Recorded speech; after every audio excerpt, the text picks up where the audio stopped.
What do you get when you cross a know-it-all newspaper columnist with an awkward, unsophisticated everyman? Yeah. Well, I'm just not sure about that right now.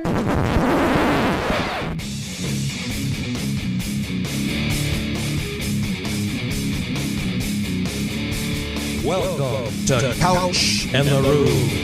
Welcome to Couch and the Rube, presented as always by our friends at Pure Options Craft Cannabis. Pure Options was made for weeks like this for Michigan State basketball fans. Friends don't let friends enter a road game at Illinois without Pure Options.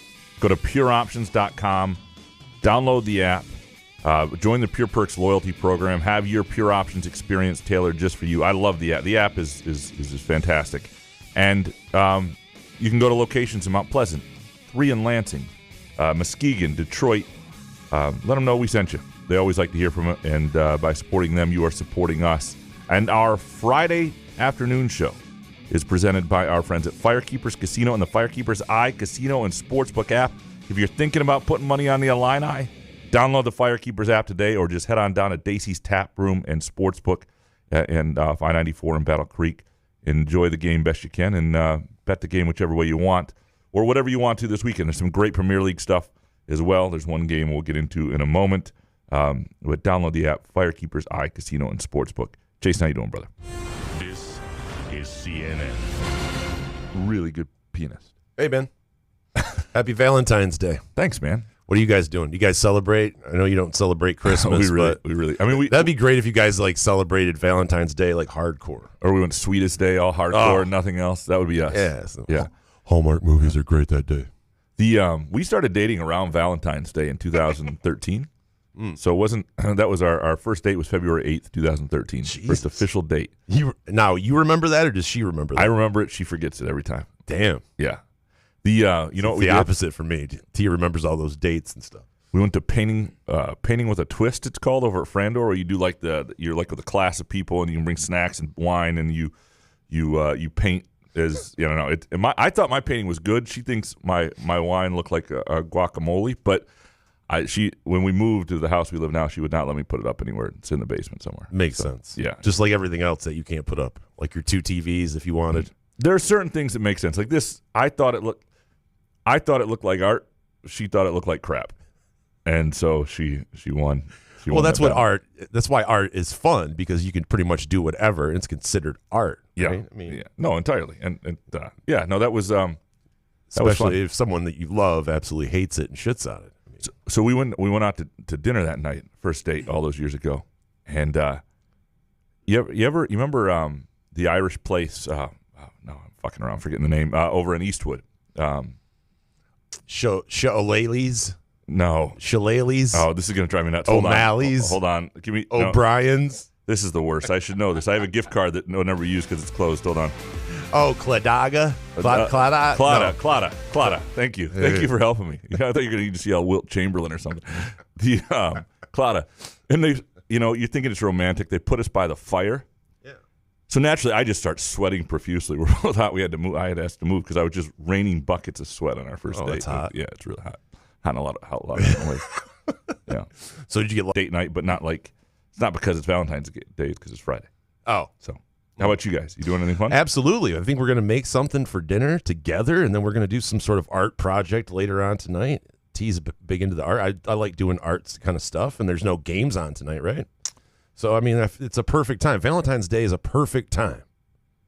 It is. Get that stuff in. We talk about the cider mill and all that bullshit during football season. It's well scheduled. Yeah. I'm saying Valentine's Day. I'm down. The sweetest day, forget about it. But, we don't make it a gigantic priority. We don't get each other gifts, really, or maybe some flowers I'll get her. But, we're going on year, 8 of knowing each other now. I feel like I should married for almost 3. Pick up some flowers on the way home or something. Be smart. Yeah.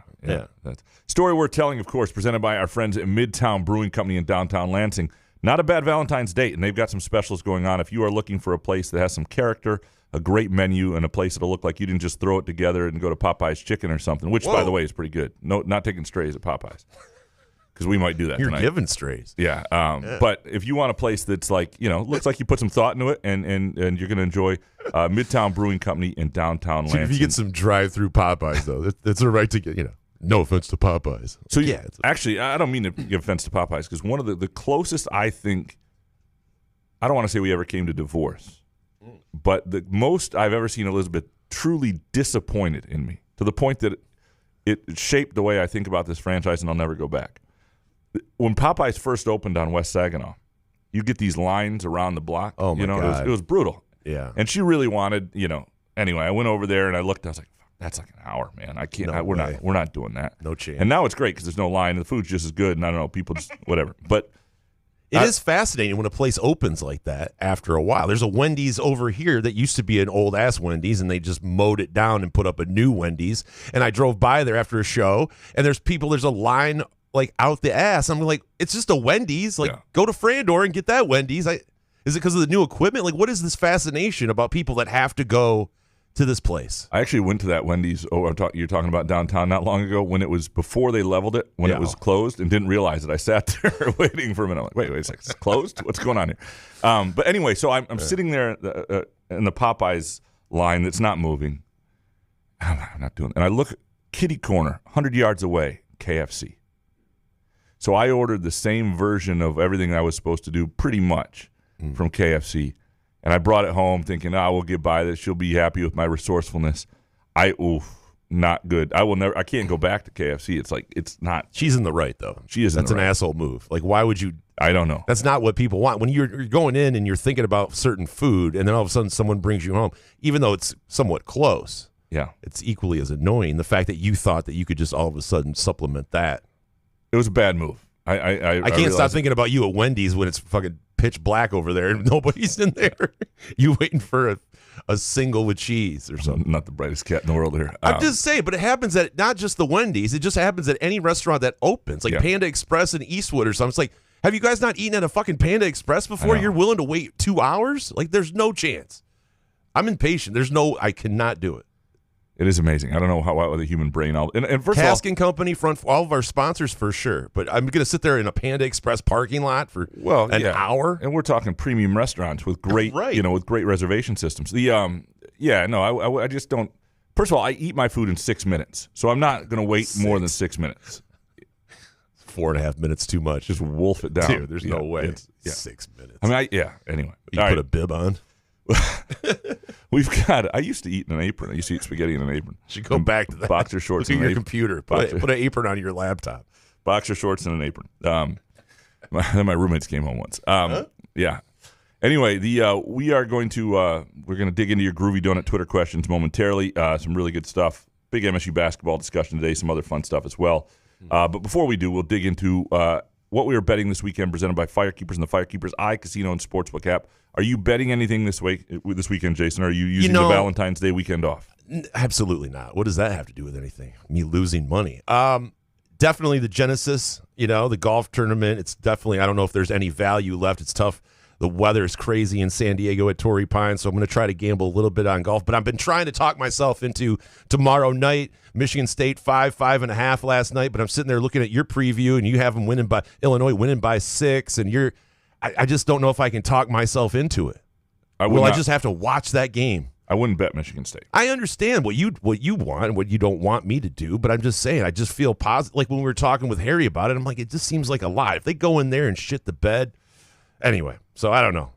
I want to talk myself into it tomorrow night, but yeah, no, I don't know. It's not betting Illinois. Here's what I would say about this game. It's not an awful game to live bet. If you really want to bet Michigan State, it's not a bad, because I do think you'll see pretty early like their mindset into whether this is going to be a buzzsaw they can't handle. You know what I mean? Like I don't think you might still get some value then. That would be my advice to people who are gonna do that. If they start like against Oregon or something. Yeah, they're not coming back down there if the Oregon thing happens. My best play this weekend that I'm all over, which means I'll lose because I'm too over it, is Newcastle plus 250 at Manchester City. Manchester City just lost an emotional game they blew against Real Madrid over the weekend, midweek in the Champions League. They got to play the second leg of that against Real Madrid next Wednesday.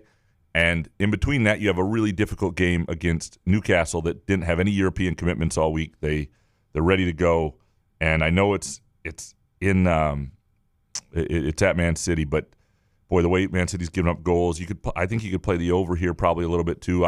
You could play just to tie or win for Newcastle, basically even money. There are a lot of different ways to play this. I'm getting myself on Newcastle. Draw no bets, like plus 200. There's a lot of good ways to get on it. What I would say is Newcastle over Man City, which means it'll go wrong, but that's the game I really, really like. What's the Asian line on that? Plus 2? God. Soccer bets are almost as exhausting as the actual match. That's true. Jesus. That's true. Although if you watched Everton Liverpool in the middle of the week on Wednesday, missed that one. Yeah, and you did not find it entertaining or enthralling, I got nothing for you. Just, okay. That one game, if you missed that game. Yeah. That is what was that? What was my stammers? Fix those in post, please. Nah. What makes the show. That is what we're betting, presented by our friends at Firekeepers and the Firekeepers iCasino and Sportsbook app. All right, let's dig into these Groovy Donut Twitter questions. All right, Eric Schultz up first. We had 2 years of no big men, and now we've got the worst three-point shooting team in school history. If you don't have obvious NBA talent every year, then whatever. But my God, is it too much to ask for a Hall of Fame coach to not lack basic qualities and skill sets on his basketball team? Well, I think he has my team. Despite what the last game looked like, I think they've done a nice job with the big man situation. They didn't do a nice job a year ago. Like a year ago was the move that they should have done something, right? But this year they've done well there, despite what it looked like the other night at times. The shooting is interesting. It's a good question here because they don't have somebody who's just a knockdown, pure shooter on the team. They don't have that guy you look at and you go shooter, and that's their identity. But they've got a lot of guys. Like I can also see from their perspective why they thought they'd have enough shooting on this team, and that it hasn't come together. Is and maybe if you have Jace Richardson who's shooting over 40%, take more shots. That needs to be part of the solution.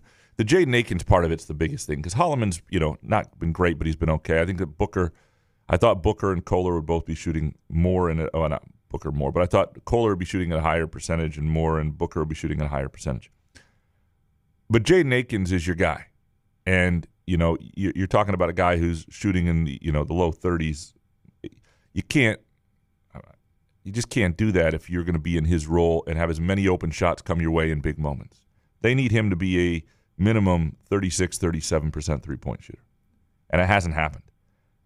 That was the bet on him, and so has he done it previously? Yeah. So could it happen late this season? I still think this is a team that could shoot okay late in the year just because it's been there. But at a certain point, you're 24 games into the season, 23 games into the season, 24 games, that's a pretty good sample size of what you're going to be.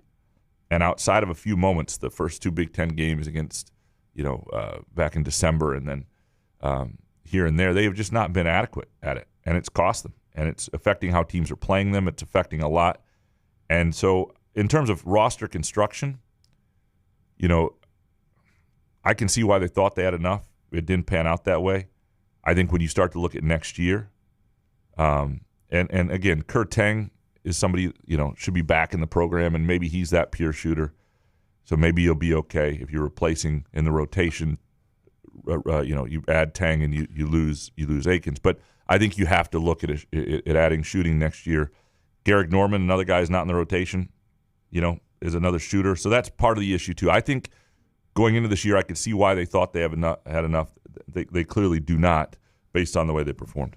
Next one from Eric. If you were Izzo, would you concede that Xavier Booker isn't able to be a net positive on the court and drastically shrink his minutes?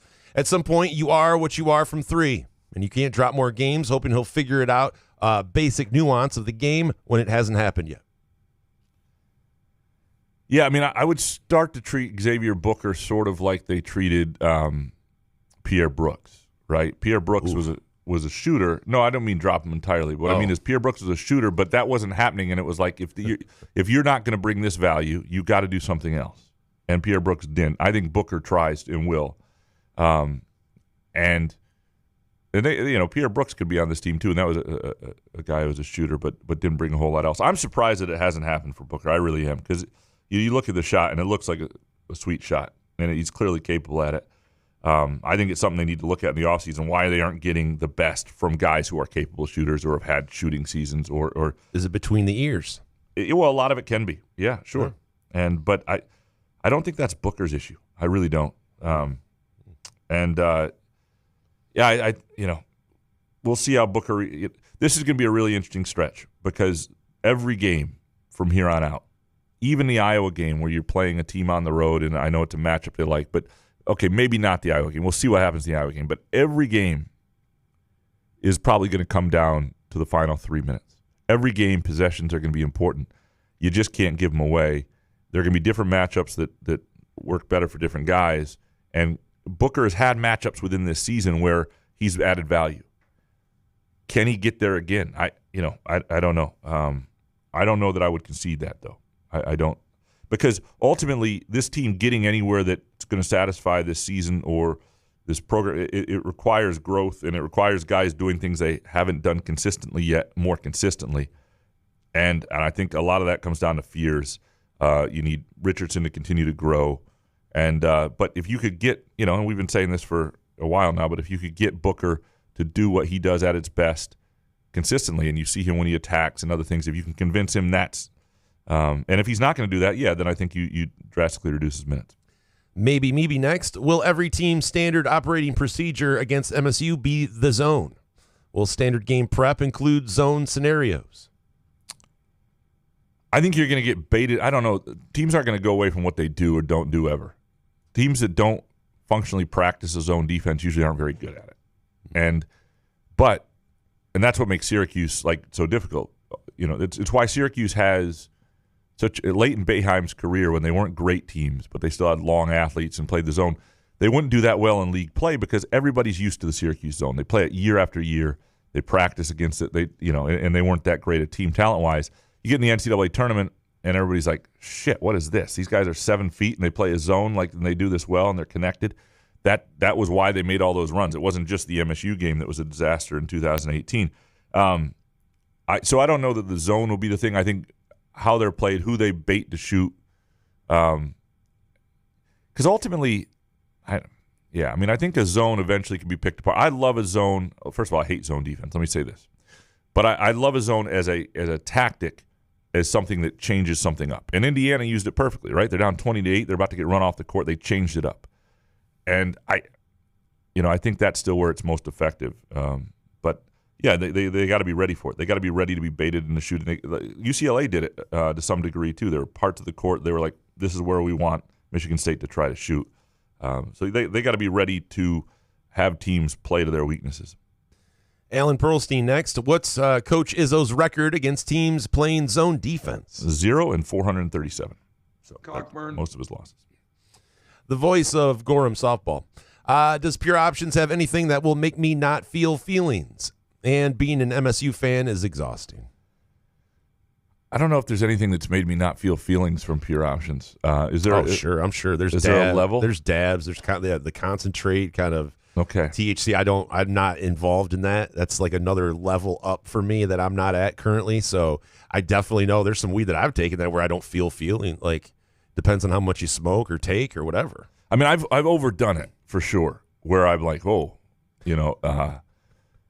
overdoing? Is that 9 mgs I took? I can't remember.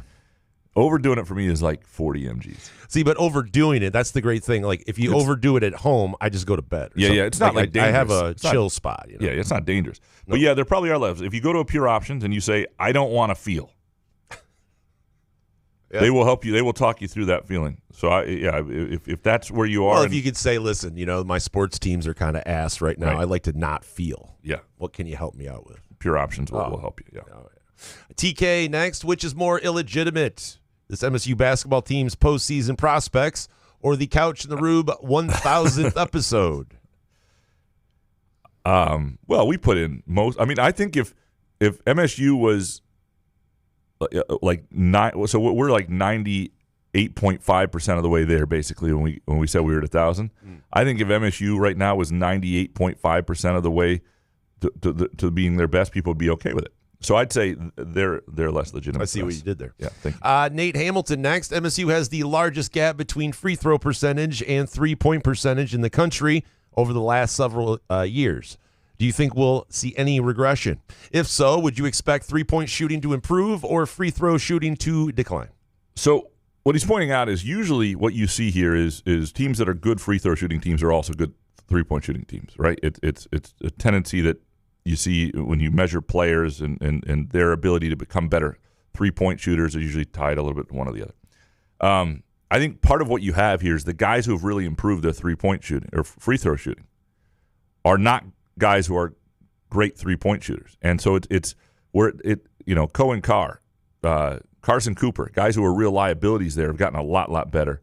And then a guy like Frankie Fiddler, who's automatic at the free throw line, is just not a confident three-point shooter. He'd rather attack the rim. So it's a weird team in a lot of respects.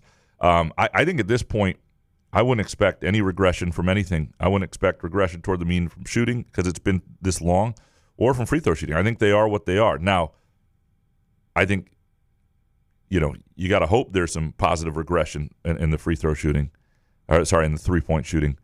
And it could happen. And it's certainly on a given day, they have enough capable guys.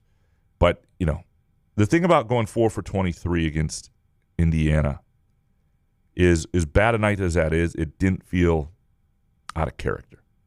And that's the problem.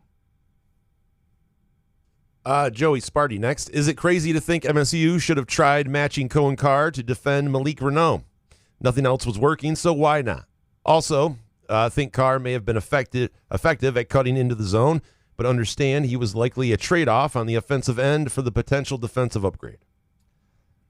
I think they would have done a lot of things differently. I think Carr on the back line, and I think you got to make people defend Carr too and deal with him getting up and down the court. And I think he can defend bigger players, much the way Brandon Dawson did. He's not quite Dawson in that size and physique, but I think they got to lean into him more, especially in those situations. And one thing he's getting a lot better at, and if you just watch Cohen Carr with the ball and throughout a game, he is getting a lot better at, I'm going to take the ball to the hoop and finish. There's nothing else going on. I'm creating the offense on this possession. He didn't used to be able to do that, and in finding his way in and maneuvering around the hoop. I think he's really good at it. I think you lean in and you make somebody defend him, and he's good enough to defend other people. I think more Cohen Carr, the better. C-Dubs91, can you ask Izzo if he ever has any plans to implement another offensive set against a 2-3 zone? The same 2 he has used for the last 15-plus years has clearly gone stale, and other teams can prep for it. Don't coach my I don't know if I'll phrase it like that, but look, it was not good the other night, and it was mostly not good though because if you had a point guard who like Cassius Winston would have been fine against that 2-3 zone, and if they had the shooters who were confident who were hitting threes, like here's the thing: if they just hit a couple threes, they're okay. And Indiana would have quit, I think, if they had hit 1-3 when they were up 20-8 that they missed. Like there are a lot of things that went wrong in that game, and it took a lot. It's sort of like the Titanic, and I don't mean to equate Michigan State's basketball team to the Titanic, but so many things had to go wrong, every little thing for the Titanic to sink. Like if they had just hit the damn iceberg head on, they'd have been all okay. Like all the different little things that had to go wrong went exactly wrong.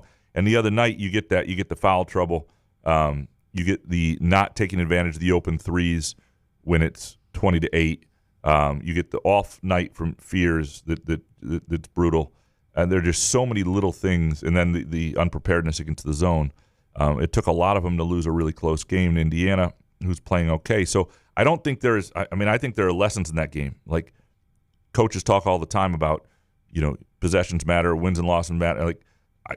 They weren't prepared for that, and they got beaten by it, and that you can't let that happen again. And Izzo, what's interesting, Izzo coming out that firmly against it will be fascinating because I don't think it's the last time they're seeing zone, and he's promising a better approach. So we'll see it. C-Dubs91, Graham, how often do you go on podcasts for MSU opponents, and do you try to be less biased than other journalists? Follow up: the Illinois guy said Izzo works the refs. Doesn't every coach work the refs? No way that guy is taken seriously outside of Champaign. Well, he's a local guy, and in Champaign, I think Jeremy does a good job, and but yeah, he runs the Illini Inquirer, right? Any site that, anytime you see a website or anything that's like the whole organization is named after the team, you're likely going to have some level of bias. It's just the way it is. It's one of the reasons. I mean, I don't in my Twitter bio. One of the things I don't do is there's no mention of Michigan State anywhere. Smart. I don't know why. I just realized Smart. that at some point. Distance yourself. Yeah. From what you're covering, yeah, absolutely. But can't you be both? Can't you still have the Illini whatever fandom, sure, and still when your team plays like shit, like Michigan State has been playing as of late, you can't have both sides. I think that you can be rational. At least those are the people I like listening to. And I try I enjoy fandom. What's wrong with fandom? Well, and there's nothing wrong with fandom. Yeah. That's why we had Jeremy on. I like Jeremy a ton. Sure. And I think he does a nice job. Now, to C-Dub's question about when I go on, I try to represent my profession in a way that sounds very, very much, middle of the road. That sounds like a boring interview, but it could go either way. Thanks for having me on, guys. Yeah. Game Saturday night could go either way. No, but as somebody who's thoughtful without biases, and doesn't get caught up in the emotions of it. And now, whether I always, I don't know if everybody. So don't ask Graham to come on your podcast because it's going to be boring. Well, I think if you were to ask, like I do Simonson's radio show, all the time, and I try huge one. Yeah. And I think if you were to ask any University of Michigan podcasters who have me on somewhat regularly in like football season when they're playing, or maybe next week Michigan State's playing Michigan, they would tell you that their perception of me as a guy who lives in Lansing, covers Michigan State is probably one thing, and then when they have always me on a treadmill, and then when they have me on, it's a little different. So yeah, I try to be good or bad. What do you mean? You're saying that like what? They walk away going like, "What's up with this guy? I thought he was like interesting." Well, I'm not interesting. Nah, you can be. What do you mean? You tell good stories sometimes, Don't flatter me. All right. C-Dubs91, what was your favorite thing to do on snow days as kids? Or do you have a specific day you remember most? My favorite thing was to go to Groovy Donuts. No, Groovy Donuts was not around. But I will say, you get snow days like this, you get a long weekend like this, and Groovy Donuts is here for you. It just adds to a day. You want to make a day special?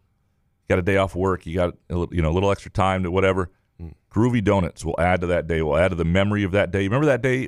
That snow day back then. And they're doing DoorDash now. So if you're snowed in, you can have someone else bring your donuts to you. Let their car skid around the streets and bring it in. Tip them $2. They have some great Valentine's Day donuts, and obviously Valentine's Day is technically over. But if you're celebrating Valentine's Day this weekend, you can place that order at groovydonuts.com or anything you want. If you want Michigan State basketball donuts or football donuts with the laces out, whatever it is, you can request that at groovydonuts.com or swing on by 2 locations, Lake Lansing Road and East Lansing, also in Williamston, Thursday through Sunday, 7 a.m. to 1 p.m. And, we talk about pure options getting you through a tough night. But if Michigan State basketball wins or loses against Illinois, there is no better feeling than taking down 4 or 5 donuts. I remember that we would go sledding at Waverly Hill, but that – like when we had a snow day, something monumental had to happen, like a snowfall. Like now, I think kids get so many snow days. It's so weak. Like to where we didn't. I don't even know if we used all of our snow days or something at certain times. Like I remember, I had a paper route in middle school, and I just remember like I would be out there with a friend. We shared it, and we would try not to like disturb the snow because we were like, if the superintendent comes down here, we want it to look awful. Like we don't want when they're making this decision on the snow day. But yeah, no, that's what you guys were thinking back then. Yeah. I'm trying to remember, but yeah, Waverly Hill was the best, man. It was the best. Do you ever ride your bike down it? Oh God, no, just a sled. We used to all summer. There was a little dirt path, and we'd go to the top and ride our bikes down it. Dude, incredible. Yeah, but it was all like there was weird, mysterious like holes in there, and like big giant hills, and it was kind of it would be too sketchy. No, there were some falls. There's no doubt. The fact that we're still alive. we didn't wear helmets back then. We just rode dirt bike. We were so dumb. Yeah. We didn't even wait for the other person to get all the way to the bottom. So, like, what's the point of that? You wanted to hit your buddy. So if they fell, then you were stuck because now they're in your path. They've fallen off. But you would aim for them, right? That was what you wanted to do. Is like when they weren't paying attention, you just leg sweep them or something. Not at that speed, not on the bike. Well, no, I know it doesn't make sense, but I mean, at the time, that's what we were doing. We were not smart. Yeah, not at all. Yeah, really Still amazing. do that to this day, almost. All of us in the Oregon Trail generation. Amazing. We are live. A story we're telling again, presented by our friends at Midtown Brewing Company in downtown Lansing. Austin Wolf next. Think Illinois plays 40 minutes of zone like Izzo hopes they do. Is that the last zone question, or are we gonna? I took a lot of them out, to be honest. So like, I left some of it. For once and for all, can we just answer the zone? Yeah, Will Izzo I don't think falter against the zone? I don't think Illinois does it. No, I do not. Why would you do that? Hopeless fanatic. I know fans feel the highest highs and the lowest lows and everything in between in a season, but isn't it possible that it's just what MSU fandom is? Are we all just doomed to be hopeless fanatics because that's who MSU will always be? If you couldn't tell, I'm still coping from Tuesday. And from Thomas. Are we more rational on average about our favorite sports? I love both hoops and football, but I think I'm less despondent about an average in-season loss in basketball because I enjoy the sport and the arc of the season more. It is a different season. Let's start with Thomas's part here. There. I mean, one of the things I love about basketball is every game is not the end-all, be-all. Sometimes it can feel like it, and we still do 3 shows a week, so we. Yeah, but a loss, it's just different when you play so poorly. Yes, and we have so much ramp up to some of these games. Yeah, I'm not 3 days in between. It's just. I'm not knocking people's frustration with the last 4 games. What I'm saying is, I personally, just in terms of covering a team, I just enjoy the ebbs and flows of it differently than football, where it's this ramp up and everything changes every week, and I enjoy football too, but basketball is my but favorite. It's just more of Thomas. I understand people have a rational feeling and a viewpoint from it, but when you're kind of emotionally invested in a team like that, and like I said, they've won 2 months with no loss. It's just like when they play like such shit, it's not hard to get over, but it's just like, God, guys, what is going on here? Well, and I think the other thing with this MSU team, one of the things they did so well for 2 months was consistency and beating teams they should beat and beating them soundly. Right? And so you learn to trust that. And so it's not, the loss at UCLA, I think everybody would be like, wow, they lost a road game at UCLA. UCLA is a pretty good team. Whatever. Lost a close game, that stinks, but big deal. It's the Indiana loss at home. It's the way they played at USC on the road. And Oregon's a better team than either one of those teams. But if they had won those 2 games and coming into this stretch where now they're playing teams that are really their peers at the top of the and you knew they were going to take some losses, but they'd won every game they were supposed to. I think people would be in a better place. The thing this team did well, they lost, in a sense, and that identity of beating teams they were supposed to beat. And so that's part of it, too. It's not like they just lost, because the tough stretch now is, it only picks up, right? And that's I think, the big part of it. Are you doomed to be hopeless fanatics that's – Michigan State still has it better than a lot of places. Illinois, you have it better than Illinois. Illinois, they get to the Elite Eight last year. They celebrate the heck out of it. They never really get anywhere in anything, think about that. And they care. They care just as deeply. So it is not – I'm not saying there aren't frustrations, and Fandom is always going to come with more frustrations than highs, but I think MSU is still, relative to most of the sport, would you rather be a Mississippi State fan? You sweat your ass off all day and then watch shitty stuff. I guess they're good in basketball right now. Yeah. Jake Graham, if you had to pick one of your recycled takes to come to fruition, which would you choose? Number 1, 6 fouls in college hoops. 2, NCAA hockey best of 3 in the tourney. 3, NFL only playing starters half a season. And 4, relieve body odor in the South. What, relive? I think it's relieve. Relieve body odor in the South. So people would no longer have body odor in the South. That's your take? Well, no, that would things that I could come to fruition. I could get rid of body odor in the South. I don't care about people in the South because I'm not going there. Ever? Well, I like once in a while. Yeah, but I'm not going to live there. I can. These are all good though, especially these first 3 because this is so it's a good question. Because I'd want to see how the NFL thing would play out, like if you've only played some of the starters in the back half of the season. The hockey best of 3 in tourney is going to drive me nuts shortly, but I'll be honest, it's 6 fouls. 6 fouls is where it's at. That's what I really want. And I was about to say, I know you're stretching the answer out, but come on, it's number 1. Yeah, it's number 1. Everybody would want 100%. Sports Guy 1919. Did Graham have his worst take ever? After MSU played Oakland, he said the zone is pointless and MSU would never see it again or benefit from seeing it in that game. I got receipts. Don't play with me. All right, hold on. I got to pull this column up. You. Yeah, I got to pull this column up. Give me some off. I am the passenger. Free Ubers. And I ride and I ride. Come on. Ride through the city's backside. All right, here is the 3 quick takes column that I wrote, and I know I led with it. The headline was MSU found a way through a rocky night. Sometimes that's all you can ask against a zone. All right. Dateline Detroit. At least the coaches' sweaters were fun. Oakland's funky zone gave Michigan State fits. The Grizzlies' DQ Cole was a streaky shooter capable of getting hot behind the arc, got hot, and it took the Spartans a good while to grab a hold of this thing. Eventually, MSU did enough on both ends and on the glass to prevent Tom Izzo's Grinch Christmas sweater from coming to life.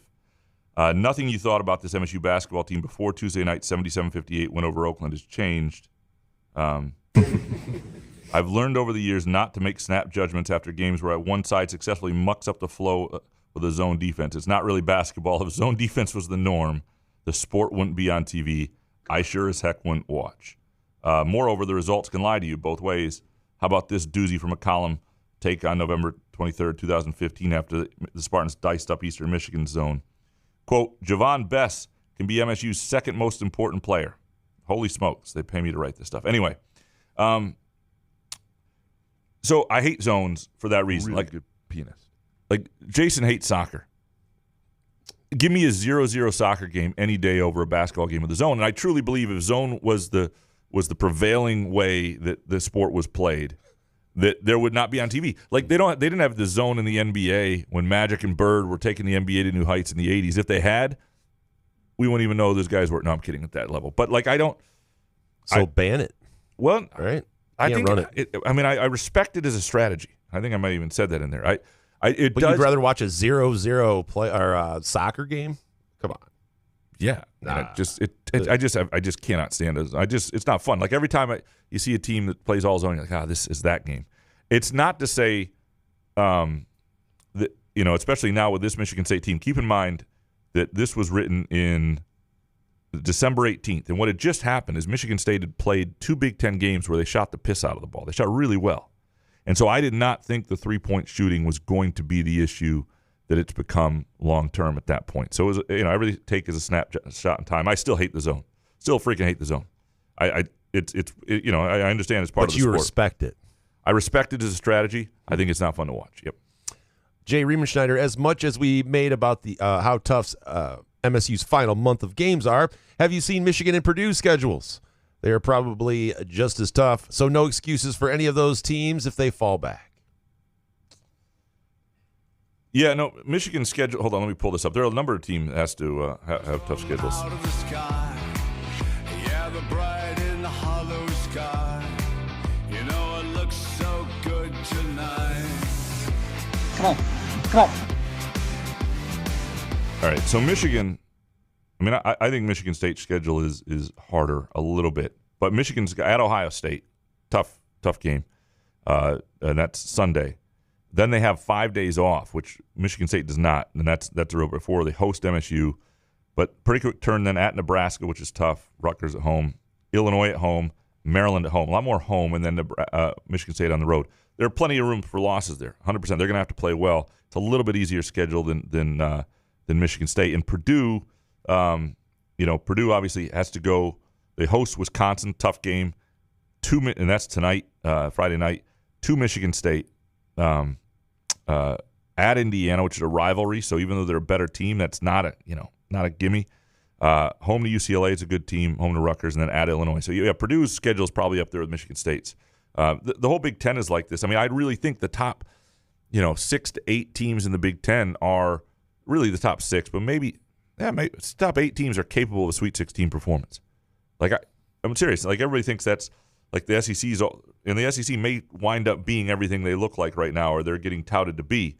But between Purdue, Michigan State, UCLA, Illinois, Oregon, Wisconsin, I think there are all those teams have the chance to get to a second weekend with the right path, and some of those I think probably will. Corey Ostrom next. Is a Jeremy Fears rebirth as the head of the Snake the real X factor in the game against Illinois tomorrow? I think he sets the tone for them. And on the road in a game like this, he's got to play well. I don't think they can win at Illinois if he doesn't play well. They can't. They came back against Oregon. And without him at all, they've had some moments where they've won games when he hasn't played well. But he raises their ceiling when he's playing well. We missed one from Jay as well. Oh, all right. Jay. A lot has been brought up about Michigan playing with fire and all the close wins. Well, can I spin it as Michigan is battle-tested and really knows how to close out tight games, especially after what we witnessed last year, not being able to win anything close? They were impressive at the end against Purdue. Look, they're a really good team. You don't get this far, and I think they've done a nice job there. I still don't hate the matchup for Michigan State when I watch them. I still think Purdue's probably a better team overall, but eventually you are who your record is, and you're right. They have closed them out. Like the game against Ohio State will be interesting because that's a game Michigan State won that I think, like, Ohio State's good and they're at home, but that's a game that if Michigan's going to get through the rest of this schedule, like I think that's a game that'll be really telling. All right, Corey, will hammering Illinois and the points bring me happiness? Everybody, if you're betting against, if you ever had happiness betting against your own team? No. Okay. 0.0. I mean, the other night I did take Indiana plus 11.5. I'm not going to lie. Just because I thought Michigan State was going to win that game. I thought a double-digit cover for them was going to be way too tough. Yeah. Especially when it was at 10.5, but you put it at 11.5, I had to. But, yeah, that wasn't as miserable as a couple of years ago against Duke when I bet against them in the first half. And I had, it's just, it's complete ass betting against your own team. Well, unless it's a double-digit spread. Right, because the thing is, if you can get if you think, well, that's way too many points, but my team is still going to win, right? Then it's not so bad. The question is where you are on the line of being, if you think they're going to lose anyway, and it will ruin the viewing experience. Put it money line, I would shy away from altogether. But if it's going to be 11.5, because the thing is, if Michigan State would have won by 15, I would have been like, all right, right, that's a solid win. My bad. I would say this: if you put a small amount of money, so you're able to still enjoy it, like you'd rather lose the money and have them win, then that's okay. Yeah. The problem is, I will warn you, it will mess with your head. Like you'll be like Illinois will hit a 3 to go up 4. You'll be like, oh, that's all right. Yes. And it'll mess with your head. It's a slippery slope. I would not recommend it. Yeah. T-Bone's dad, do you feel the MSU players themselves possess the mental fortitude and leadership to weather this rough patch and get back on track? I just feel this is a key component for any team when these situations inevitably arise in a season.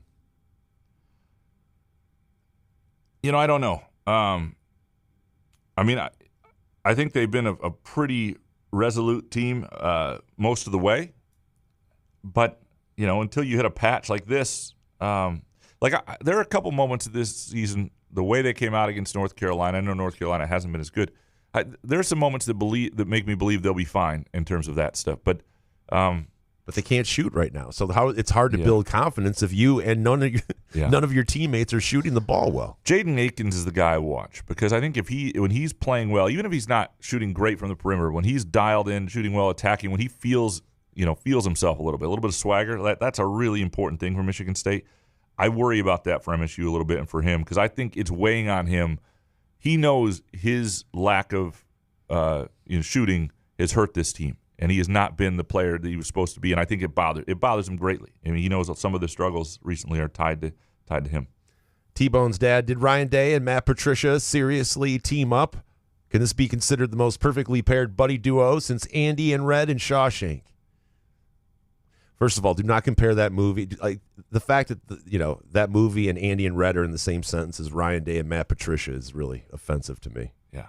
There's no way. I hate Matt Patricia with a passion. Shawshank's a top fiver. Oh, easy. It's a great movie. It's a movie that you can watch at any time when it's on TV. In fact, if you haven't seen Shawshank and you're looking for a Valentine's movie, stop listening to the show and go watch it right now. Yeah, it's that good. Yeah, it was one of those. The first time I ever saw Shawshank was in like end of year history class in high school, and it was like, movie day. And we watched it over like 3 days. I was so angry when the bell rang. It was that good. It was like, I got to wait till tomorrow to pick this up. Fuck this. 3 days? It was to watch Shawshank? Well, our class is only 55 minutes. This is more than a 2-hour movie, isn't it? I think it was 3 days. Could be wrong, yeah. MZA, where does Izzo, not recruiting a competent big man the last couple of seasons, rank in terms of Izzo's all-time blunders? And for Moneybag, why was Izzo so afraid to recruit over a 6'9" center with a vertical similar to Graham's? I like Kohler, but what Ballo and Renaud shoot on layups over him. 14 for 15 with an offensive rebound and put back on the one miss. Does getting a transfer center that is unplayable against any good team count as dying, trying to get back? So the mood on this has changed a lot because 2 weeks ago, nobody would have taken Ballo over Zappala. First of all, Ballo was if you're talking about like going out and getting a guy like Ballo who's reportedly making like $1.2 million, who's had all sorts of effort issues and, out at the bar late night before games, all sorts of stuff, right? Like not going to fit. Xavier Booker that drives you fucking insane. Well, that's which fair, one do you want? But that's the guy you recruited in-house. I'm just saying, Ballo is not the answer. Guy doesn't make free throws. Like the Michigan State is not 19-5 if Ballo is their center. I'm going to tell you that right now. They're not. I don't think they are. Maybe he would have bought in 100%, and maybe that would have made sense, and maybe him showing up wouldn't have affected the rest of the roster, and guys would have all stayed. And if you could just plug him in, and it wouldn't have had any ripple effects, despite him making more money than everybody, and other guys who maybe. But it was a tricky thing. I don't think he's missed. I think he has competent big men to the point. I don't know after watching some of the Zappala. You watch the kid from Illinois. You watch Zappala pass with Kohler and those guys inside. I don't think I'd ever recruit another American big man unless he was a true beast who had bad intentions and loved the game and gave great effort. Because what I want the skills. I want the skills in there. I don't want the that would be me. And I think, is Zappala a perfect big man? No. Has he been really good most of the season for this team and what they needed? Yeah. Are there matchups that are a real problem for him? Sure. Cooper's been pretty good defensively. They got in big-time foul trouble the other day, and it changed them. And look, those two big guys, and Renault's not really – he's a power forward, are phenomenal. I mean, they should be winning a lot more. Relative to college basketball, those two are phenomenal. There aren't many of them. But it has not translated to winning there. And there are reasons for that, and Ballo is part of those reasons. So it's just easier said. In terms of all-time blunders, I think 2 years ago was a blunder. I think they screwed that up. I really do. I think last year's team, if they had a capable center like the ranked Mass kid at Nebraska or something like that, with last year's veterans, even with last year's recruiting class needing a little more time, that group would have had a chance. I think that was the biggest issue, the five, not the point. But this year, I think their fives have been the fine. There has not been a single game they have lost this year where they have lost it because of their fives is the primary reason they've lost the game. MZA, is Illinois on Saturday a must-win? I don't know. Depends on who you ask, I guess. It depends on what. No, I would say no, because it's a must-win if, like, it would be a huge win if they got it. Is it a must-win if you want to win a Big Ten title? It's not quite there because I do think you probably have to win. If you look at this next week, let's say through Saturday through next Friday at Michigan, you got 3 games. You probably got to win 2 of them to win a Big Ten title.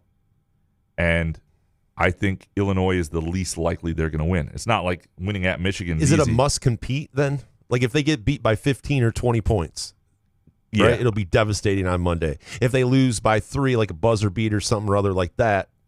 How they show up matters in this one, yeah, for sure, 100%. Yeah. Matt, up next. A few years ago, didn't we have a point guard? Then we didn't think getting a big was important. Now we have a team that doesn't have shooters. We sure love to handicap ourselves, don't we? Yeah, no, the shooting thing is real. And, I didn't think it was going to be an issue before the year. When you talk about Trey Holloman last year at 42%, you talk it, I thought Akins would be fine at that position because he was 2 years ago really, really good, and he got back to a decent percentage last year.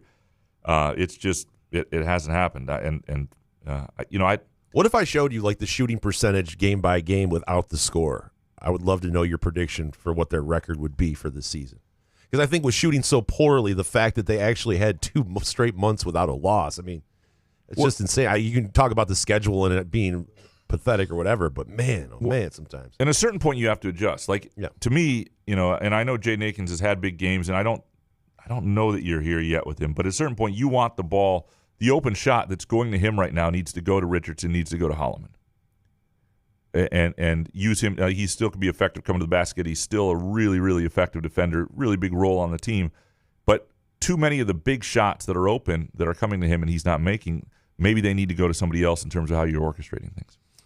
Next one from Matt. What's worse, getting kicked in the nads or handing your most hated rival the conference on a silver platter while you're on a die trying tour? I want to believe, but we are validating everything that the haters said. So, and I'm not trying to stick up for Izzo here, but I think they did a pretty good job of rebound. They're 19-5. Like this is a very they've gotten the rebounding back in order. They've gotten the offense, or sorry, the defensive efficiency back. Like they are a really good team that is 19-5, 10-3 in the Big Ten. Everybody would have signed up for that. They have lost a bit of their edge. They've hit a slump, and maybe it'll continue. Maybe it won't. But when you start to look like if you're trying to win a title again, and there's a real chance that like next year's team, if Richardson sticks around, is what I mean is like if you go back to when he made that statement that I'm going to try and get it back or die trying. What do people think that looked like? Like to me, having a team that looks like a really young, talented team that has a lot of interesting parts that's growing together, that's 19-5 and 10-3 in the Big Ten, looks like that team. With the possibility of more, like looks like that program. Like I don't know that. Yeah, I don't see this isn't. If this year had been, and maybe it winds up being another 13-loss year. And that's a conversation we have to have, and enough guys leave, and it's like he's going to have to do something different. But I don't know what that looks like. The teams that have just gone out and tried to buy rosters, which is not something Izzo's ever going to do, most of them aren't going to be in the NCAA tournament. Illinois will be, but outside of Illinois, Indiana is on the fringes. Arkansas, Kansas State, Washington, like these teams are not. It doesn't work. You still have to build a culture and add talent and within the culture. Everybody in the world thought Frankie Fiddler was a great get. I still think he was a good get. Has he done everything they wanted to be? No. I think Zappala was a really good fit. I think they've done a nice job building this roster, this program, giving it a shot to have guys who want to come back for another year. I don't know. I don't see it as bleak as some of you. Alex Mayer next. What is State's best win? Illinois, where their best player hardly played. Ohio State, a bad North Carolina team. This upcoming run could get ugly.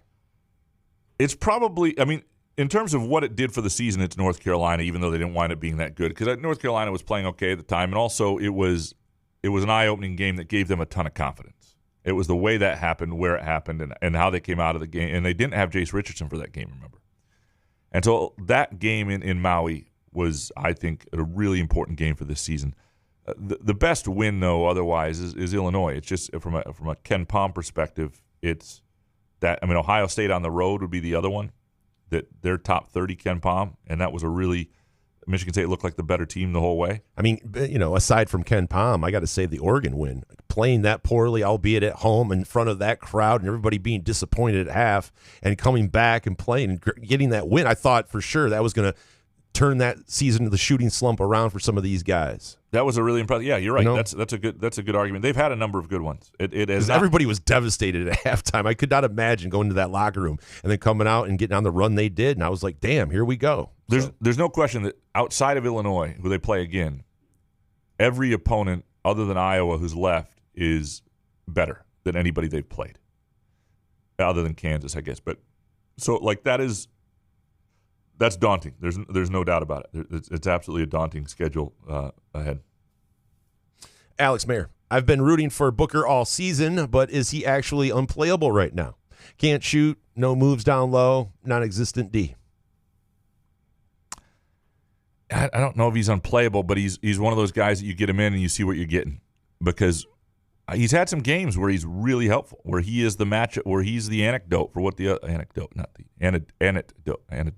antidote for the other team. Cockburn. But if he's not going to be that, then it's tricky. But how long do you leave him in? Like, someone earlier was talking about, do you cut his minutes? Because if you do see him go in there and you get a vibe, obviously, for what Booker's, right? Like, how long should Izzo leave him in? Well, and I think you're also playing that based on practice and what you're seeing, it's a fair question. I don't know that I have. It's got to be. It has to be tough though. As much as we bust Izzo's balls to try to sit there and try to figure. Because as frustrating as Booker is to us watching, sometimes I can't imagine. And you see the potential in a guy like that just every once in a while, and then you also know, I think you're hoping he sticks around your program. Now, to what degree that. I mean, I just and that's the frustrating part for the fan base, though, is because we know and we hear about nothing but Booker this, Booker this, Booker this, and it's just disappointment sometimes. Alex Mayer, do you do Valentine's Day gifts? By this time I'm gifted out because there's Christmas, and then everybody in T's family and my family pretty much have birthdays in January. So it's just kind of like, we get to February 14th. I'm like, so that's why we just usually go out to dinner, make dinner, and then do something. Yeah, we don't do any. Well, we knew you don't do anything. Yeah, we don't celebrate anything. Yeah. Mr. Neurotic Pants Jason, does it feel weird to tell everyone that you went to a strip club with your dad? I mean, out of all the stories I've told on this show, I've gone to the strip club with my dad multiple times back when he got divorced. And I mean, Windsor and Detroit, Greektown back in the day when he would work the Detroit Auto Show. Oh, man. Yeah. I don't know. Is this supposed to be weird? I mean, your dad? I've never. I didn't really stare at him when he got a lap dance. I can't even recall if I saw him get a lap dance. But I've never been to the strip club with my dad. Right. Okay. I see that. That was, But why? I mean, why would I feel weird about it? I'm not saying you should. That's not. No. I'm just asking Neurotic Pants. Yeah. I'm not. That's yeah. It's just raised differently, I guess. Sunshine Spartan. Should I stop watching the Spartans until the tournament time? Really, Indiana? Ugh. You might miss out on some moments of joy, but I can't promise that. So what I would, maybe you just get some groovy donuts, some pure options, and I'd swing back around in March. Yeah. Yeah. If you don't really care, I mean, seriously. If you got other things to do Saturday night, I wouldn't say it's the worst time to do other things. I don't know how it's going to go. I would Tuesday night against Purdue. I think they got a shot. It's just the Commanders' loss. It's the playoff loss, and then it's the friggin' Indiana loss at home. It's like sports blow. Sunshine Spartan. What is your least favorite sport of the Big Four? Football, baseball, basketball, or hockey? And what's yours? Hockey? Well, hockey is not, but it's not my least favorite. Yeah. Because I do enjoy watching / gambling on it. Football, I love. Baseball, I love. Basketball right now, I'm not super excited about basketball, especially the NBA the way it is. I just don't like it. College basketball seems to be kind of slipping away too, so I would say basketball, to be honest with you. Because I should watch more hockey. I really should. It's a great sport. Beautiful sport. Yeah, to me, it's hockey is the one I watch the least. Love playoff hockey. I know it's like one of my favorites, but I never watch it. It's so dumb. Yeah, I mean and that's the thing. I like all this stuff. I mean, soccer trumps all this stuff, and I love a good tennis tournament. But of the four major, my order would be basketball, football, hockey, and baseball. Probably pretty even. I watch more Tigers than I do Red Wings, but the hockey playoffs, here's the way to put it. I watch more Tigers than Red Wings, but outside of the Tigers in the postseason, I watch way more NHL postseason than I do baseball postseason. All right. Sunshine Spartan, if you have the house to yourself for 4 days, what's the first thing you do? Light up a joint right in the middle of the living room. No, I don't really. There's the first thing I do. I mean, I walk to the refrigerator. Let's just starts there. It starts there. You throw shit everywhere probably. You're dirty probably when Elizabeth is gone, and then you clean up like right before she comes back. You got a camera in my house or something? No, I think you've said it. Before. The first thing I do is if she has made any food at any point that's in the freezer, thinking it's going to last multiple days, I take it out and put it in the refrigerator and start thawing. Graham puts his monitors up so he can watch sports freely. And I just take my pants off. It's good. Goes to the store. Yeah. Buys whatever he wants. I usually have some pizza at some point. Maybe a little pad thai from Front 43 or something like that. But yeah, it's Popeyes. Send a picture to Elizabeth while she's gone. Yeah. How many MGs of pure options are you when Teresa's away? But it doesn't really make a difference for you. Yeah. No. It's the same. I'm the same guy. David Jackson, can live Peacock Sports be watched delayed until the next day? I just noticed that the March 1st Spartan game in South Bend is the same day as the Red Wings game versus the Blue Jackets at Ohio State's football stadium that I'm attending. Please tell me I can watch the MSU game later. You can. You can watch the replay on Peacock. So you're all good. Peacock? You're all good there. Yeah. Peacock or David Jackson. I've been saying all along that guys proven over the whole year to be unable to shoot the three, whatever their results in previous years. Need to stop trying them. You tell me I'm wrong. So when are the 20% shooters instructed not to shoot? before or after the second round loss? Well, here's the thing: to play basketball, you have to have spacing, and you have to have guys who take open threes. Like Cohen Carr, when he gets the ball in the corner, unless he's got he can dart to the basket, he has to he's got to shoot. Like that's part of this is the way the sport is. So you're not going to play those guys. I mean, you need these guys to make shots. I mean, taking less threes, certainly they shouldn't be a team that's taking 23 threes. That should be for sure. There should be a team that's taking 13 to 16 a game tops until they shoot at a higher clip. But you have to shoot. Like that's when the ball moves around and hits somebody. There's an open three in rhythm is like the best shot in basketball, and you have to be able to make it. Otherwise, there's just no point in the sport. Travis Maynard, Tom, said they couldn't double the post. Did he mean wouldn't double the post, fearing open shots? How is a parade of layups better? He said foul trouble kept the bigs from being aggressive. Wouldn't doubling help limit fouls too? Yeah, I mean, it's a fair question. They didn't handle those guys real well. It was a bad performance by the staff, by the game. I don't know what the answer is. The foul trouble was a problem for them for the first time, and Ballo got them in foul trouble, and then Renault made them pay for it. The thing is, again, that was an issue, but the issue on the other end was much larger. I mean, they only gave up 60. They lose 63 points, 64 points, something like that. They didn't give up. They were awful offensively. And that's where they lost this game. Travis, why was Fears slowly morphing into Tum Tum against the zone? If he's not looking to score, why didn't we once try Jace at the point, especially after what he did to Oregon? Instead, we buried him in the corner. Why not put Trey at the 2 and let Jace create with the ball? These are all things that can happen. I think you're seeing that more and more. You're seeing Trey off the ball. Now, late in that game, I thought, Trey against the zone has a knack for it. He's been better. He's faced it more, and I do think there were times Jace was open in the corner, and Jace himself had a bad turnover late. I can't answer all. I mean, you're asking me questions that I don't have answers for entirely. Gorjo next. You ever see the guy on TikTok called Lethal Shooter? He's an NBA shooting coach who will do trick shots like a rim covered in nails or a super tiny hoop. Can we get him to teach our guys how to shoot? Is there a shooting coach in staff? It doesn't appear so. Yeah, Mike Ingram over at Lansing Community College, unbelievable shooting coach. Unbelievable shooting coach. It's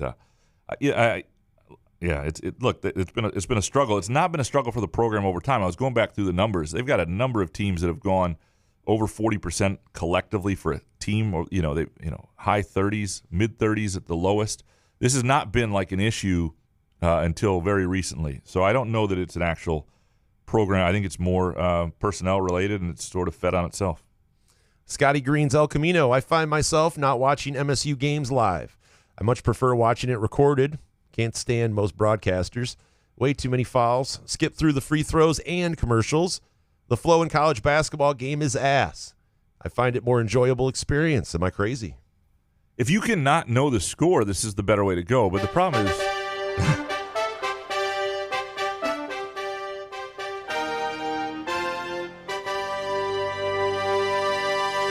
That's a great take. Yeah. I don't know how you can do it, though. Yeah, I have to know. I know it's like, I'll give you an example. Like, there's a soccer game right now that I will, when I get home, I want to watch. It's 0-0.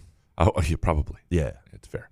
I will want to watch Possibly on the 1-0. treadmill, and I would love to be able to start it over, but I can't do that. I just can't. The game has happened. It's happening. I can't come in late. There is nothing in sport that takes longer than the last 2 minutes of college hoops. There is nothing with the timeouts and the free throw and the bonus and both college. Like, a great college basketball game is amazing, and a great college football game is amazing.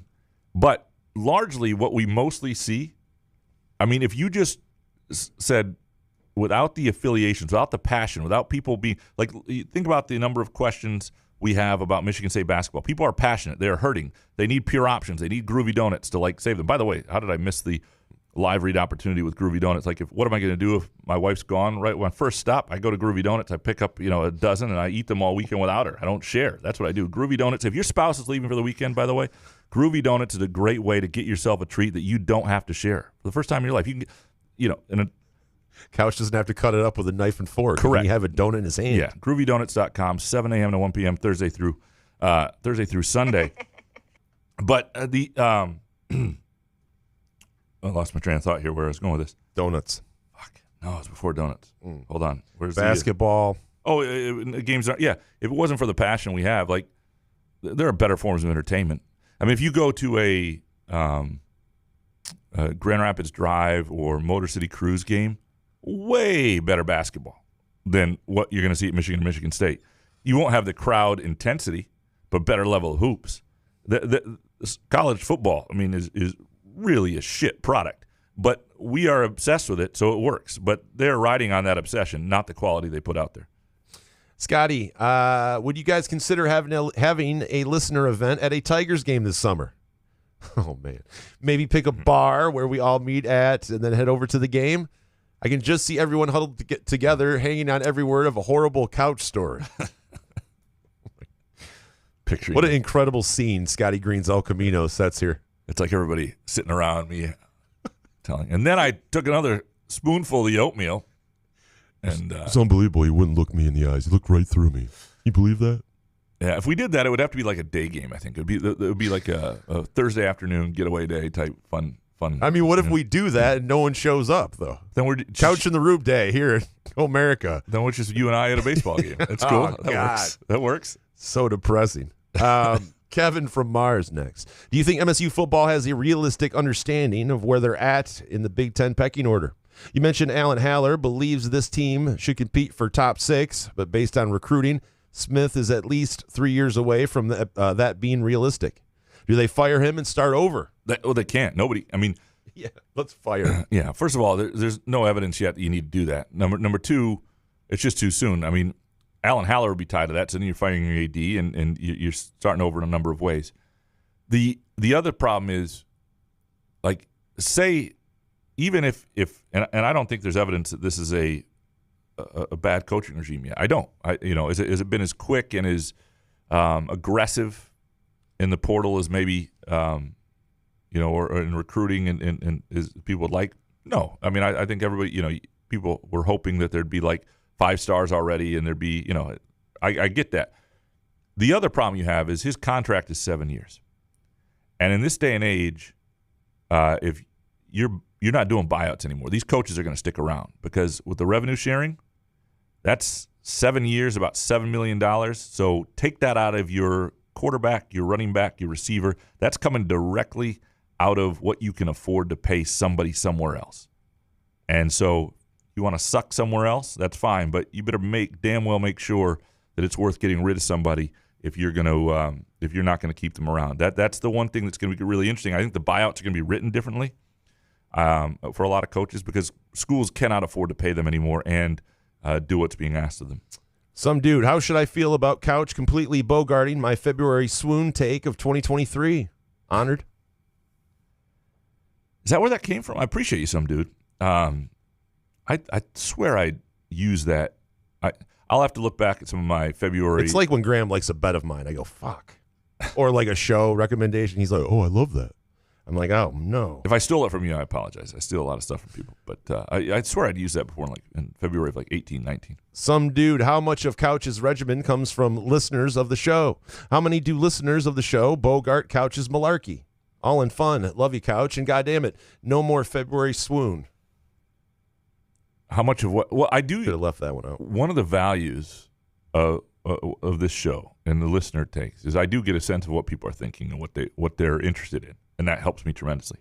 I love that part of it. So yeah, no, I mean, I definitely. I'm not going to act like I don't use. I definitely use what people are asking and saying is topics and sort of reading the pulse of people and it's and I learn which of you are more reasonable. And try to stay along those lines. Mark, next, who are more insufferable, Michigan fans or Liverpool fans? Up the toffees. Are Liverpool fans insufferable? I don't live over there, so I don't deal with it a lot. Tottenham fans, fuck them. But, yeah. That's some smack talk. Yeah, there you go. Watch your back. Ryan speaks. I keep thinking about Jason smoking 7 1-gram joints during the Lions playoff game. What is your routine? Are you rolling these yourself or buying the mega pack of pre-rolls from Pure Options?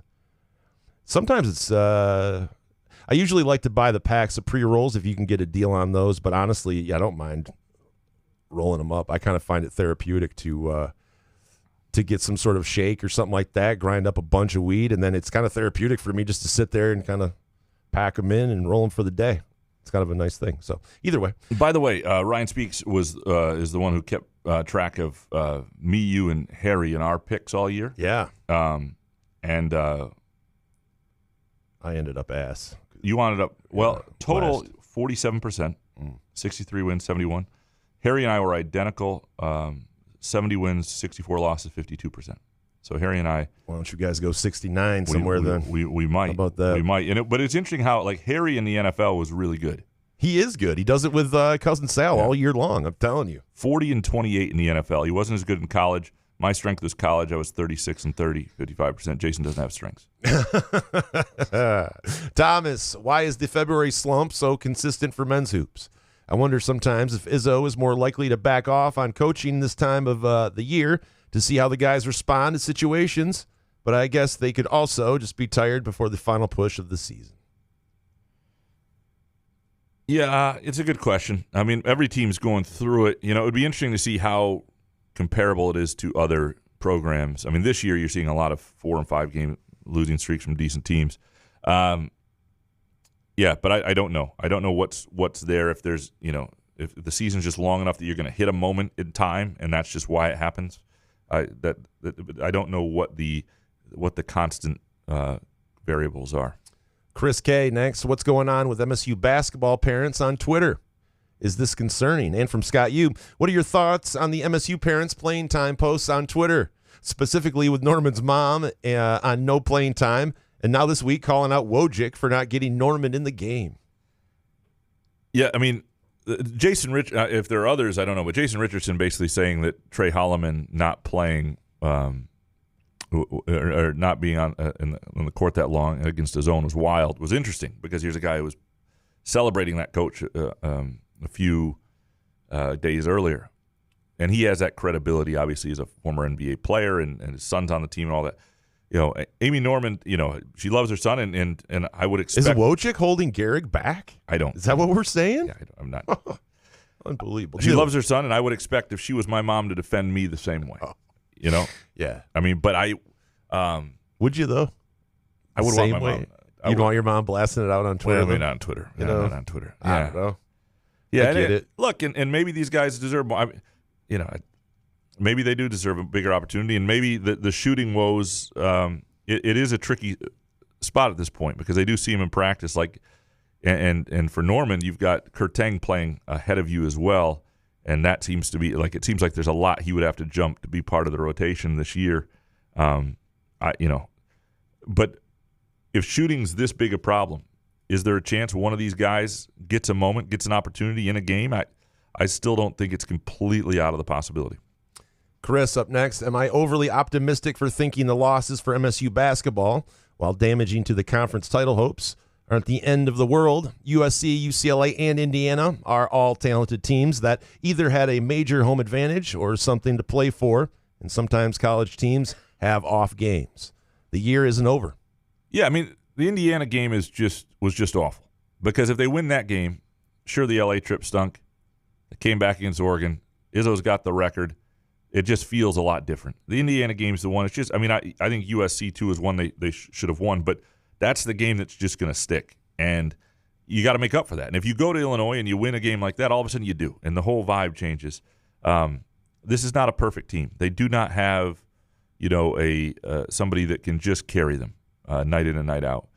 And their best offensive player is a freshman, and some days he's brilliant, and other days he's just good, and other days he's not as good. And they've got a lot of interesting parts, and the real key for this team to me is that they keep growing, all of them, because they were for a long time, and the coaching staff that was doing so well on certain matchups continues to, and really leaning on the matchups on a given day and getting the most out of guys. Scott, how do you and the other media members feel about Wojo parachuting in on games and taking your time to ask questions that some one would not be asking if they actually followed the team regularly. He should ask why you can't double in the post once against a bad shooting team. What the fuck is this? What are you? It's right. No, whatever. You just read it wrong. Yeah. You read it wrong. No. Okay. Did I fuck it up? No. Okay. It's great. All right. Sorry. I don't mind. Wojo's doing his job. He's a columnist. He doesn't cover Michigan State regularly. When he comes in, he's supposed to take the pulse and maybe the guys don't do that all that well all the time. It's a hard thing to do, and to not pay attention on a nightly basis. It's a gigantic parachute. Jesus fuck. He just parachutes in. Yeah. Well, I mean, him and Fred Human. Fred's there all the time. He's up. I felt all of Fred Human. I just wanted to play that. Pat Caverly, was the young man injured in the shooting that was asked in the press gaggle the same guy that James Harden connected with? I believe so. Yes. John Ho. And yeah, he's been around Michigan State. Okay. He's been around Michigan State's basketball team quite a bit. Lions reply guy, if you could add any non-quarterback to the Lions roster, who would it be? Linebacker. Over Garrett. No, Garrett? fuck no. But Garrett's an obvious one. Okay. If you can add anybody, right? Yeah. Need a linebacker. Rich Kane, would you say yes if the Steelers offered Justin Fields, T.J. Watt, and 3 first-round picks for Jared Goff? I would, in a heartbeat, and hang up. Yep. They're not going to do Rich that. Kane. But it would be amazing. No, I'd do it. Rich Kane, how does Izzo get schooled by a lame duck like that? Mike Woodson's a guy who coached in the NBA and, 2 different spots. A second team hired him. The Knicks hired him after he coached for a long time with the Hawks. Like he's not a moron. Like you just, you can have a good strategic moment in your desperation, probably, that comes out of desperation a little bit too. And he's not an idiot. I mean, it hasn't gone right at Indiana, and I think he's done a poor job of constructing rosters. But, he's not an idiot. Chris Easlick, do you feel relieved or disappointed that Bregman didn't sign? It sounds like while good in the short term, that deal could have been a disaster long term, and Comerica was one of the worst places for him.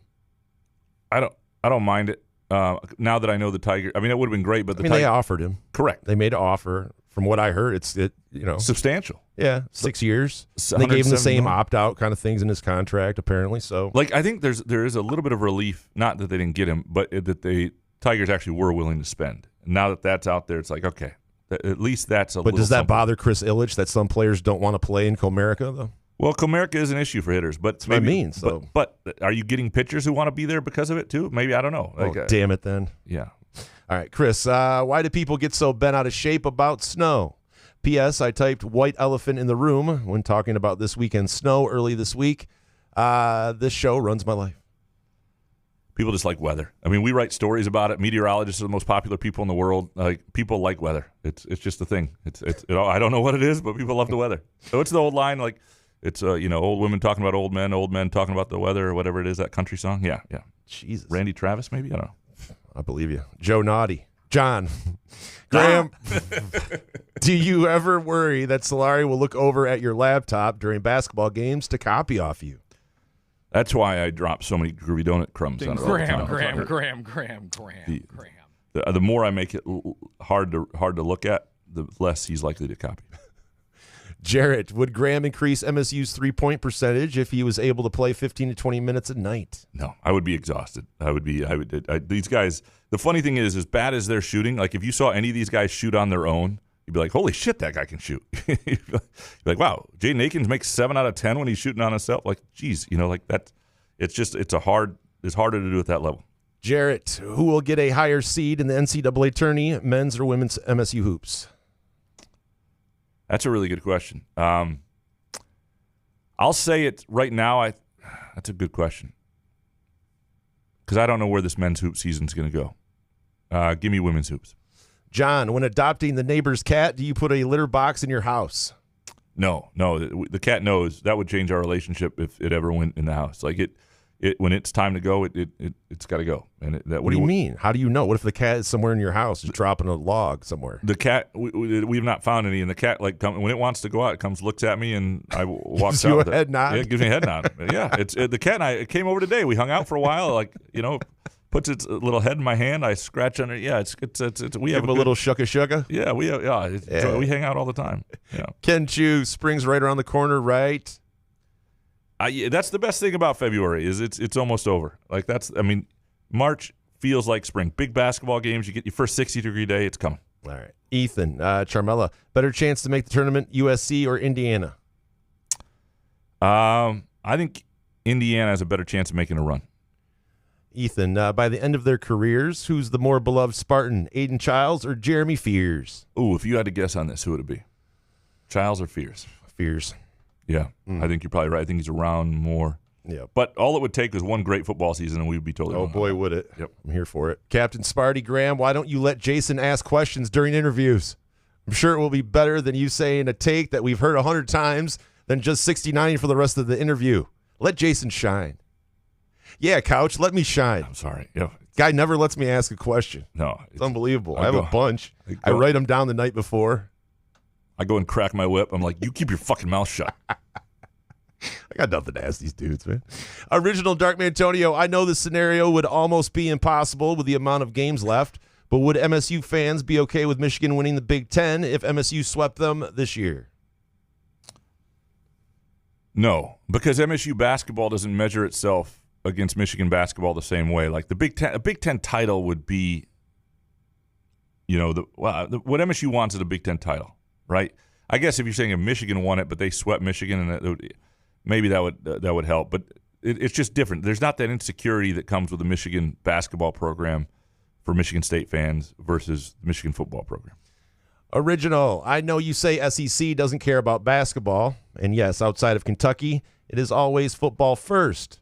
But have you seen any of those games? Those fans care, and according to your beloved Ken Palm, this year's SEC is shaping up to be statistically the best conference ever in college basketball. We'll see if it sticks, and it might be, and it might. But the Big Ten had a year, not quite like this, but not long ago, where they were the dominant league. And what happens is you win so much in the non-conference that then you just play yourself and you can't fall.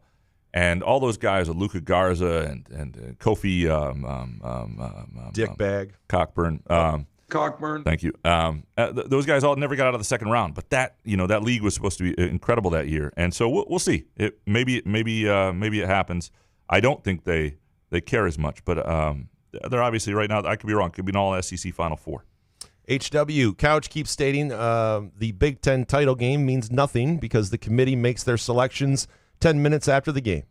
Couch, do you not think they have multiple brackets based on outcomes of the game Sunday? They've stated they don't usually. I mean, they will if they have to, like if there's a team that would not be in otherwise. But otherwise, they do not take that game into account, and they've said it. I mean, that's just the way it's going to be, and so that's it sucks. But it's not just that. It's just you can't even celebrate it. Like it's a moment in time that's over quickly. It's like everybody's onto the brackets, and that's one of the reasons it's less of a title than the regular season. But that's part of it. Couch on fire, Alabama and Auburn, number 1 and 2 in men's basketball, and an afterthought in football. Sign of the apocalypse. Yeah, it seems like they're getting a lot done. The thing is, they don't really care. I mean, they don't relative to how you feel about Michigan State. Like if we were to do this show down there in Alabama and Auburn, 80% of the questions would still be about football. Couch on fire, Graham, did you happen to see the Washington Post article on Cam Ward, the MSU recruit, and his pursuit of the Maryland all-time scoring record? I did not. I'll have to check it out. Oh God, get to that. Mr. Benjen, is MSU's biggest problem having 10 players of different abilities, so when one goes down or underperforms, then the rest of the team cannot function? Yeah, they don't have a lot of like-for-like guys, and I think there's great value in that versatility of depth. But there is something, too, like you notice when you're missing something that you really, count on. And like they don't have – Jeremy Fears is different than the other guards they have, and how he pushes the ball when he's at his best and a lot of other things. They need that guy back because it makes a difference. Mr. Benjen, why does Candlebox suck more than a baby goat on a teat? Fuck those posers. I don't know what he's talking about. Do you know what he's talking about? Candlebox, the band? Oh, yeah, I don't know. I don't know what they did, but they obviously did something. Yeah, I don't know. Matt C., has there ever been a more fraudulent team in the Izzo era? I love Tom, but he's washed. Getting out-coached by a fired Woodson is pathetic. This team had me fooled. He's not. Okay. Matt C. Thanks, Matt. I know, Matt. Appreciate I get you, man. Yeah. Matt, how do we get Nate Oates here? Will Izzo kindly step down, or will he hold the program hostage like Boeheim? I love you, Matt. I love you, Matt. All right, do we got to skip down here or something? We got to get out of here or something? Yeah, we're gonna have to get out of here soon. Let's do Hans pound for pound, the first two of Jake's, and then Upper Deck Jerk Guy. Pound for pound, Quebec or Ontario? Quebec. Jay Vincent or Miles Bridges? Miles Bridges. Dick Butkus or Bronco Nagurski? Give me Butkus. Gene Cady or John Chaney? Give me John Chaney. Pete Newell or 40 Anderson? Newell.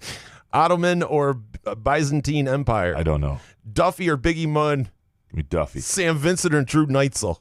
Actually, give me Biggie. Carson Cooper. I didn't say. Give me Drew. Carson Cooper or Drew Namick? Namick. Ty Halleck or Theron Halleck? Theron. Yeah. Thank you, Hans. All right. Jake Hoggins, I heard that in last night's game against Illinois that MSU was somewhat aided by the referees. Do you think the Zebras will look to even things out Saturday night? No, I don't. I don't even know if the crew will be the same. They won't be thinking about that. And but I don't think MSU is unlikely to get the foul trouble advantage they had on Illinois' star point guard who played at least 36 minutes the last two nights. I think it'll be a very different game, and I don't think the Zebras are caring about any of that. Jake Hawkins, I just found out MSU is 3-6 in games played on Peacock. Is there a jinx there? Yep. It's Peacock's fault. The whole thing is Peacock's fault. Upper Deck Jerk Guy, are you sick of dealing with Blow Guy? Blow Coy yet? OBLOQUIY. I'll look it up real quick. Hold on. Give me some off. I am a passenger. Cockburn. I say under glass. A strong public criticism or verbal abuse. No, I don't mind that. I don't at all. Plus, I have a shitty take, so I would expect it. What's the best Girl Scout cookie? Oh, the Thin Mint. What was your favorite toy as a kid? Castle Grayskull. No, it was maybe Castle. Upper Deck Jerk Guy, can the Spartans win the Big 18? Unlikely this year, but you know what? You start to do the math. It's like plus 550. Is it plus 550? I saw a plus 550 the other day. I was like, damn. Maybe, if they beat Illinois, which is a huge if.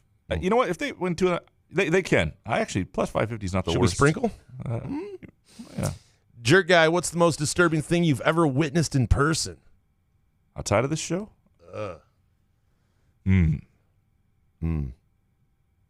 Jason, Yeah. I once I saw a hit and run, right, back in the day on the south side of Lansing. And I stopped to help the guy, and he had a distinct tattoo over his eye. So I ended up getting wrapped into this because it was a hit and run. So I had to the cops called me to see what I witnessed, and I was like, God damn. So I was wrapped up in this. I was really pissed, and I turned it to cable access, when the channel John Mangopoulos was on. Yeah. This is the early 2000s, and the guy that I stopped to help was showing you how to cook crack cocaine, how to put in the baking powder and everything. And I was like, wait a minute, I got to go to court for this guy. I love it. I don't know. It's all I had. The story we're telling, presented by our friends at Midtown Brewing Company. That's all I had. Jerk Guy, lastly, when you're old, what do you think children will ask you to tell stories about? You got a podcast? Yeah. Tell us about that. Tell us about those 3,000 episodes you did. Wait, you did 5 days a week? Wait, someone wanted to hear this 5 days in a row? We appreciate all of you for producing our show. For Hans and Jake, whose questions we had to limit there, I apologize. Blame Ebling. No, I'm kidding. Don't blame Ebling. Blame us. We appreciate all of you. We appreciate Groovy Donuts. Go to groovydonuts.com and place an order today, or just swing by either location, 7 a.m. to 1 p.m. Thursday through Sunday. Also on DoorDash. And, of course, we appreciate Pure Options. If you're going to this weekend without Pure Options, don't do it. Same for Firekeepers Eye Casino and Sportsbook app. We'll be back Monday. We'll talk about it all. Good show, man. Yeah, man. Couch in the Roof.